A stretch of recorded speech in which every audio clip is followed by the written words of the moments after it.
guys. May nagpakain na kasi sa akin na una, kaya busog na sila. Ayan. Ang hirap kasi pag sumakay, pag Lunes talaga. Ang hirap, walang jeep, puno, kailangan takbuhan.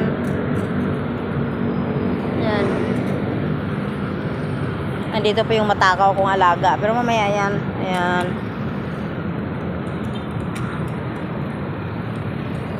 Ayan guys. Sige guys, salamat po. Bye-bye. Hanggang sa muli kasi magpakain pa po ako sa unahan po.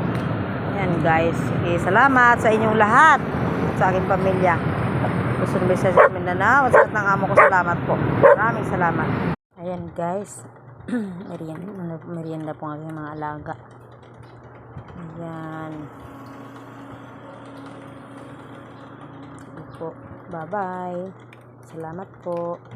Magandang hapon sa inyong lahat at sa ibang bansa po. Magandang ano po ngayon,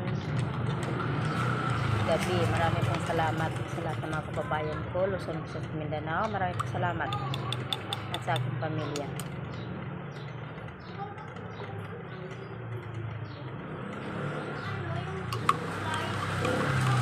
Okay guys, bigay din sa amo ko guys.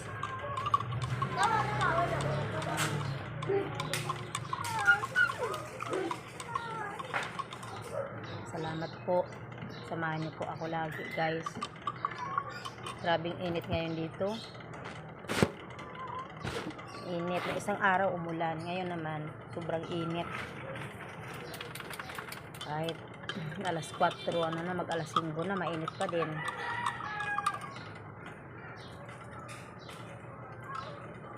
Paminsan-minsan guys, pag mayroon pong sobra-sobra, magagatas din ako. Pag wala, kape na lang talaga.